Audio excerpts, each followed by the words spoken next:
ছেলের জন্মদিনে এমন একটা অঘটন ঘটে যাবে সত্যিই ভাবতে পারিনি। তাও আবার আমার ছেলের এটা প্রথম জন্মদিন, মানে ওই 1 বছরের জন্মদিন আর কি। এবারে আমার ছেলের জন্মদিনটা শবে বরাতের দিন পড়েছিল, তাই জন্য আমরা আগের দিনই সেলিব্রেট করেছিলাম। হ্যাঁ, ব্লগটা অনেকটা লেট করে তোমাদেরকে দিচ্ছি, কারণ কি এখন আর সময় পাই না সেই আগের মতো পরপর রেগুলার ব্লগ দেওয়ার মতো। সেই অঘটনটা কোথায় ঘটেছে, এই দেখো, এত সুন্দর একটা থিম কেক অর্ডার দেওয়া হয়েছিল আর তার এই অবস্থা হয়ে গেছে ডেলিভারি করতে। যাই হোক, কোনো রকম জোড়া তালি দিয়ে কেকটাকে একটু ঠিক করার চেষ্টা মাত্র।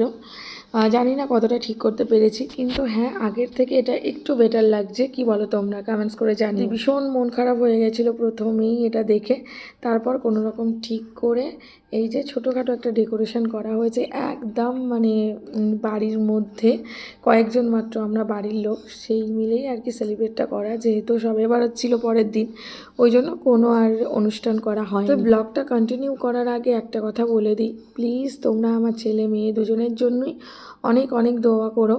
আর আমার ছেলের ভীষণ অসুস্থতার মধ্যে পড়ে যায় কয়েকদিন অন্তর অন্তর, তো প্লিজ তোমরা দোয়া করো ওর জন্য, ও যেন মানুষের মতো মানুষ হতে পারে এবং তার আগে ও যেন সুস্থ থাকতে পারে। তো এই যে আমরা একটু চেষ্টা করেছি স্পেশালভাবে এই দিনটা একটু সেলিব্রেট করার জন্য। তারপর আর কি একটু ফটো সেশন করে নিয়েছি, যেহেতু খুব মানুষজন নেই, আমরাই কজন।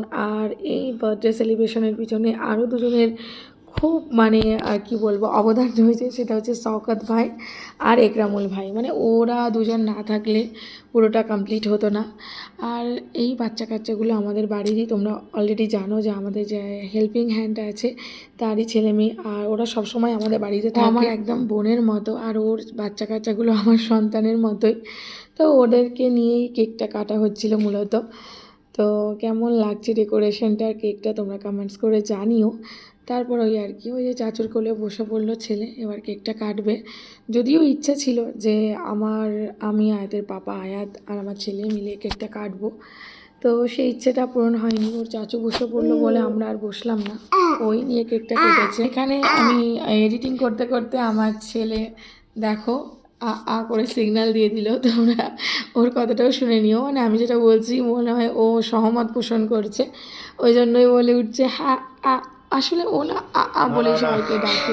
Happy birthday to you, happy birthday to you, happy birthday to আরি, happy birthday to you. Jesmin যাও, হ্যাঁ কেক খাবে, বেশি না বেশি না। নিজের হাতে ছোট্ট করে একটা ডেকোরেশন, তোমাদের কেমন লাগলো অবশ্যই জানাবে কিন্তু। আর বাড়ির সকলে মিলে এই ছোট্ট সেলিব্রেশন শুধুমাত্র একটা মেমোরেবল ডে করে রাখার জন্য আর কি। আর আমার বাচ্চা দেখো গিফট পেয়ে কত খুশি, ওর জন্য সবাই দোয়া করবেন। অবভিয়াসলি আমার দুটো সন্তানের জন্যই সবাই দোয়া করবেন। আর দেখো দুই ভাই বোনে কত আনন্দ। আর এইদিকে ওর পাপার গিফটটাও এসে গেছে, এটা ওর পাপার গিফট, যেটা পরের দিন ডেলিভারি এসেছিল। তো যাই হোক, গিফটগুলো কেমন হয়েছে একটু জানিও, আর ভিডিওটা কেমন লাগলো অবশ্যই জানিও তোমরা। আর ওর পাপা মানে একটু অন্যরকম গিফট দিয়েছিল, যাতে দুজনে দুরকম হয়।